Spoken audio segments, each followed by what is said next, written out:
அரசன் ஒருவன் இருந்தான். நிலங்களை ஆக்கிரமிப்பு செய்வதில் அவனுக்கு மிகுந்த விருப்பம்.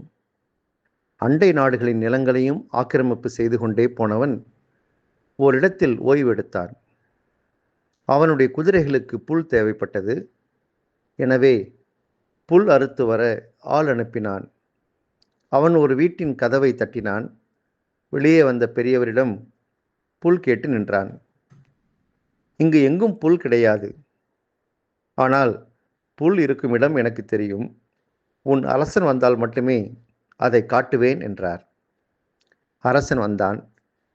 ஐயா, எங்கே புல் இருக்கிறது என்று கேட்டார். வாருங்கள் என்று அவரை அழைத்துச் சென்றார். வழியிலே சுமாரான புல் வயல் ஒன்று இருந்தது.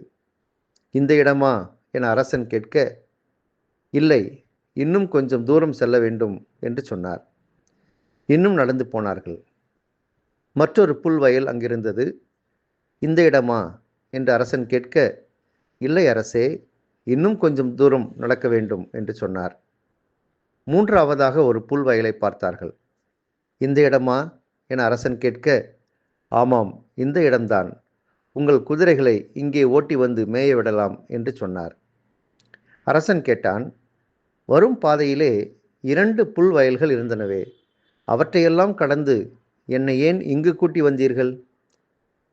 அந்த பெரியவர் சொன்னார், அரசே, அந்த 2 புல் வயல்களும் என்னுடையவை அல்ல. பிறருடைய நிலத்தில் உங்களுடைய குதிரைகளை மேய்ப்பதற்கு நான் எப்படி அனுமதிக்க முடியும்? இதுதான் என்னுடைய புல்வயல், ஆகவேதான் உங்களை இங்கே கூட்டி வந்தேன் என்று சொன்னார். அதை கேட்டபொழுதுதான் அரசன் உணர்ந்தான். நான் மற்றவர்களுடைய நிலங்களை ஆக்கிரமிப்பு செய்கிறோம், மற்றவர்களின் நாடுகளை ஆக்கிரமிப்பு செய்கிறோம். இது எல்லாமே தவறுதானே? உண்ணா நோன்பு இருக்கும் இக்காலத்தில் செய்ய வேண்டியவை எவை, தவிர்க்க வேண்டியவை எவை என்பதை எசாயா இறைவாக்கினர் எடுத்து எம்புகிறார். வேலையாட்களை ஒடுக்குவது, பிறரை கொடுமைப்படுத்துவது, வீண் சண்டையிடுவது, பிறரை தாக்குவது போன்றவற்றை அறவே ஒழிக்க வேண்டும். பசித்தோருக்கு உணவை பகிர்ந்து அளிப்பது, தங்க இடமில்லா வறியோருக்கு இடம் கொடுப்பது, உடையற்றோருக்கு உடை கொடுப்பது போன்றவையே உண்மையான நோன்பு எனவும் தெளிவுபடுத்துகிறார். நம்முடைய நோன்பு எத்தகையதாக இருக்கிறது? சிந்திப்போம்.